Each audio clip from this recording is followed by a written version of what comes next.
How's everybody doing? So this is a little video I've been wanting to do for a while ever since it was announced. I didn't think that this was really true when it was first announced, but since it's now been completely confirmed and everything about Scream 7 is now confirmed, here are my thoughts on all the news about Scream 7.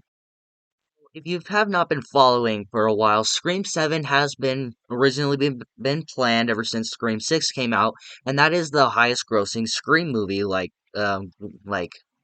globally, I believe, not worldwide, but globally. And so you know that Paramount is going to want another Scream movie with that success. And it's been in the talks for a while, but it got delayed because the Radio Silence team who directed Scream 5 and Scream 6, they are busy making a Universal monster film for Universal. So as I'm looking right here, they are still making it. It's still in the works. It won't come out till next year. So that kind of messes with their scheduling for Scream 7. And one of the cast members who plays Mindy, I believe, is her name. As I'm looking here. Oh god, I'm still looking. Sorry about this. It's hard looking at another computer right here. As I'm looking at the cast for Scream 5, the cast of Mindy is actually, yeah, Jasmine Silvery Brown, who plays Mindy, who is the niece of Randy in Scream 5 and 6. She is also going to be starring in that movie. The movie is about a group of teenagers or something like that kidnapping Dracula's daughter, and then that doesn't end very well for them. So, yeah, and that kind of messed with their scheduling plans to direct Scream 7. So they kept saying in interviews that Radio Silence, the directors, Taylor Gillette and Matt Olfin, have been saying that even if they don't direct the film, they still want to be part of it. They still want to be part of it. And when they were saying that over and over, I was like, are they not going to be directing Scream 7? And then news broke out. Christopher Landon, if you don't know who Christopher Landon is, he is the director of Happy Death Day 1 and Happy Death Day 2U or 2, whatever the hell you want to say. And Freaky. Freaky was my favorite horror movie of 2020. Or maybe, I don't know. There's other films that came out that year. And I'm a bit mixed on this director. I haven't seen his latest film, We Have a Ghost. That came out on Netflix this year, and I haven't heard great things about it. And he is the writer of basically every single sequel of Paranormal Activity. I'm just gonna say this now. I've only seen very few Paranormal Activity films. I've only seen 1 and 3. Those are the only ones I've really watched.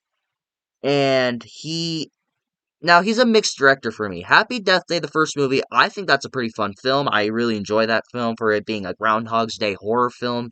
The second movie, I'm not a big fan of. I think that movie still has moments where I have enjoyment, but it's basically the first film over and over again. But it has some new characters here and there, but I just never could love it. And Freaky, for that movie coming out in 2020, and we got very few films that year, and it was really nice to see another film that year. That was my favorite horror movie of that year. Again, there's other films that came out that year that I might be forgetting. But he's a bit of a mixed director for me. But where I do understand this director is that if you watch Freaky and all of his other slasher movies that he has in fact directed, you have seen that a lot of the elements in those films have seen Scream homages, Halloween homages, like direct like scenes from them, and you can tell that he's a big Scream fan. And he has come out and said, I will have images up here so you can see, that he is very thankful for the community of Scream fans, us Scream fans, for welcoming him into the Scream franchise. And another thing I was really glad to see was that the directors of Scream 5 and 6 won't be returning as directors, but thankfully they will still be part of it and be coming back as producers. That's a great thing. If they're not directing it, I still want to see that they're at least giving creative info, they're still part of it, because since Wes Craven's passing, he directed the first 4 Scream films. And when I've told this story before on my Scream 5 review, I'll have a card up here, is that I was anxious that there was a new team behind the new Scream franchise since Wes Craven sadly passed away and I didn't really want to see a new creative team. But Radio Silence was a very wise choice, and they did a great job. Scream 5 is still my second favorite Scream movie. Scream 6, I really enjoyed. That's a contender for being my favorite horror movie this year. And I'm really enjoying what they were doing with this franchise. But at first, when I heard that they were taken away, I'm like, well, to me, I felt they should be the only ones be directing. Because, well, at the same time, we can't just have them direct the next 17 Scream films, right? And what I really wanted to see them do, where they kind of do like the Halloween trilogy, where the Radio Silence team directed four Scream films, like Wes Craven, he directed four films. I would have seen like to see them direct four films, but that's not going to happen. Maybe it will. Maybe other Scream movies will come along and they'll be directors again.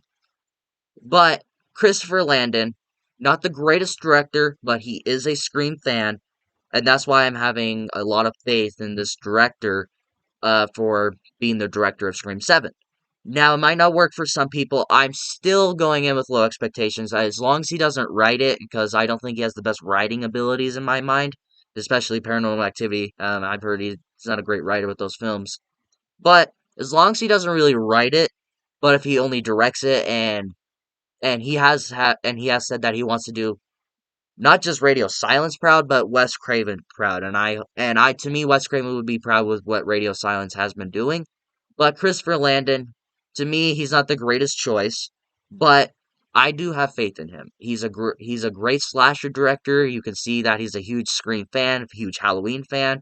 So I'm intrigued to see what this guy can do. I'm not very excited for the film, but maybe when I see a trailer and see everybody coming back, I am glad to see that Jenna Ortega it will be coming back. That's another reason it'll be delayed because she's working on Beetlejuice 2 and Wednesday season 2, so that's going to be filling up her schedule. So basically, a lot of the cast members of the Scream franchise are busy, so that's why it's also going to be delayed. So don't expect it anytime soon either, with the writers and SAG strikes still going on. But with all the stuff coming, still going on with Jenna Ortega filming and everything, and Radio Silence busy, and they still need to write the film, and the SAG strike, writer strike. So don't expect the movie until like at least late 2025 or at least early 2026 is what I'm gonna predict. But yeah, Christopher Landon, I think he can do okay. I'm intrigued to see what he can do. But what are your guys' thoughts about Christopher Landon directing Scream 7? Let me know in the comments below and we will talk about it. Please let me know any theories that you might know for Scream 7 that might come true and all that. Please leave me more news on the film if you know any. But, of course, until my next video, see you next time.